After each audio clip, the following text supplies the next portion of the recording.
Okay, my name is K.Flay. I'm from San Francisco, California, in the States, but I'm living in Brooklyn now. And I'm a hip-hop, indie rock, electronic artist. I make beats, I make up jokes, and I make a mean seafood stew. I started out doing music kind of very haphazardly. I was chatting with a friend. I was at university, and I ended up making a rap song kind of out of the blue, but I really enjoyed it. And there's something, I've always really loved about hip-hop, and kind of my early influences in the rap world was a lot of Outkast. Actually, when I first started rapping, I was listening to a lot of that first Dizzy Rascal album, which is, especially, at least in the States at that time, was like very weird because, I think, that was right around when it was like Little John was like the king of the world. So, I mean, the juxtaposition of those two things was really interesting. But yeah, I think I was always drawn to kind of like left of center to hip hop that was kind of a little bit off the beaten path. And on the flip side of that, I listen to and love a lot of kind of like, super tragic like female vocalists. So there's some kind of mashup that's happening there. Yeah, I went to school to study that, and I was thinking I'd probably go to graduate school, just stay in school forever. Stay in school, kids, everywhere out there. But yeah, music started off as something that I did as like a release. Just something it was something that was so foreign to me, and that was not tied up in any kind of expectation, that it was like, it kind of made me really supremely happy, just doing something that had nothing, that kind of was irrelevant on some level. And then weirdly, it became super important to me and became a big part of who I am. And yeah, just like a really gratifying outlet for what I'm doing. So I'm just kind of sticking with it for now. It pays the bills, which is kind of awesome. And we'll see how long it pays the bills for. I think there's probably reasonably a little bit of cynicism when people first, hear about me or hear about what I'm doing. But my hope is that, with the live show and with the music, I'm bringing forward an authentic, sincere kind of version of my perspective on the world. And I'm not really trying to be something, My goal is to just make music that feels true to me and feels like it moves me in a certain way. And I think generally speaking with female musicians, there's an unfortunate tendency for people to want them to be or look or whatever, act a certain way or to fit into a certain kind of mold. But I think that there's a space for kind of like the like mid-90s like rocker girl, but in a hip-hop context. That doesn't totally exist right now. So that's kind of what I'm doing. My shirt is dirty, so are my pants. My shoes aren't. Shoes are fresh, super clean. Because I think like I was saying to some of my friends, that if I was to see you, just like visually, I would never think you'd do hip hop. Right. And yeah.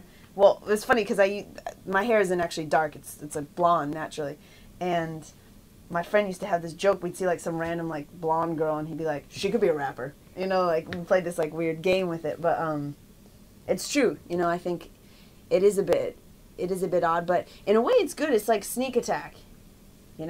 People used to always think I was the main act's like girlfriend when I would get on stage or whatever. They'd be like, "Oh yeah, you date like John or something?" I was like, "No, I'm basically a random girl who's doing this." So like, I think the more normal and boring that I kind of am in certain ways, like, highlights that. And I do think, a lot of the artists that I love aren't very outlandish in the way that they dress. And I think it's cool, especially for younger girls, to see someone who's out there, not where the focus isn't on the image or the aesthetics of it.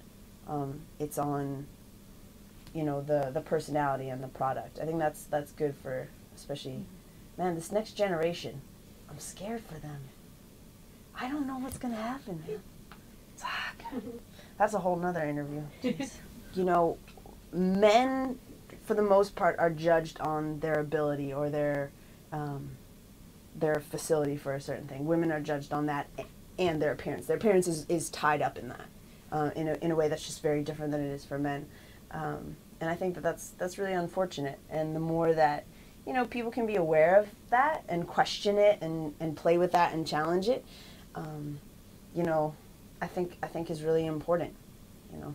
So anyway, you know, we're getting going in on it, but it's true. It totally is true. You know, I wrote like that EP. I was kind of in a transitional period in my life because I'd been living in San Francisco for 7-8 years. And I was moving out to New York and kind of really like embarking on music in a concerted way. And I think it was a time of a lot of like, you know, insecurity or just unknowns that were in the universe. And I was also, you know, really I was kind of thinking a lot about, you know, my own, like this spectrum of, you know, like emotional engagement, and that, you know, at this end you have complete like apathy, you know, nothing, you just totally whatever, and on this extreme you're completely present in the moment. And for me, I kind of feel myself vacillating between those extremes, and I know a lot of people that I know, you know, kind of in their 20s, I think, well, maybe it's probably true for everybody, but it's probably just being alive or human. But a lot of people I know my age feel the same way. You know, at moments they just want to be, whether it's via mental stuff or a substance or whatever, they just don't want to be there. They want to escape. And kind of, I think there's a similar motivation kind of girding both of these things, but people also wanting to be like so present in a moment that, you know, they can hold on to it and never let it go. And that was kind of where I was at. And yeah, that's sort of what the songs are about. It's those different ends of the same spectrum. You know, like, sorry, you know when like you write your lyrics, yeah, do you see it as like storytelling, or do you see it as like poetry? Ooh, you know what? I think I see it more as like poetry, like free verse, loose poetry. But I've been kind of experimenting with more of a storytelling vibe. Like I was working on a song the other week that's like actually does relay a story. And, you know, historically a lot of hip hop has been storytelling. And it's kind of its own unique, there's definitely a difference between, you know, a meditation on a theme and a story. And I think I'm not as good at doing stories. So I gotta work on that.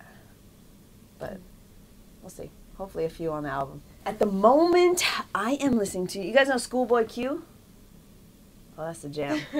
You gotta listen to that. So I'm listening to his album. It's called Habits and Contradictions.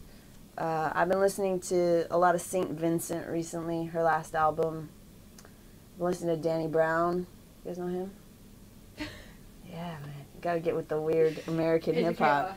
Yeah, I think you guys would like Danny Brown. He's a really interesting dude. He's from Detroit, and he's yeah, he just has like, he has one of those presences in a song on a track that's like, it's like palpable. It's very, which I like a lot. So yeah, I'm listening to that. I still listen a lot to that Little Dragon album. I think that's so good. We're listening to it at lunch. But it could make you go crazy. We were talking about how like something about it could just, I think that's a lot of Swedish music, kind of like, it could make you crazy. 3 random facts. Whew. Okay, let's think about this. Okay, I've never lived in a single house for more than 5 years. It's a little random.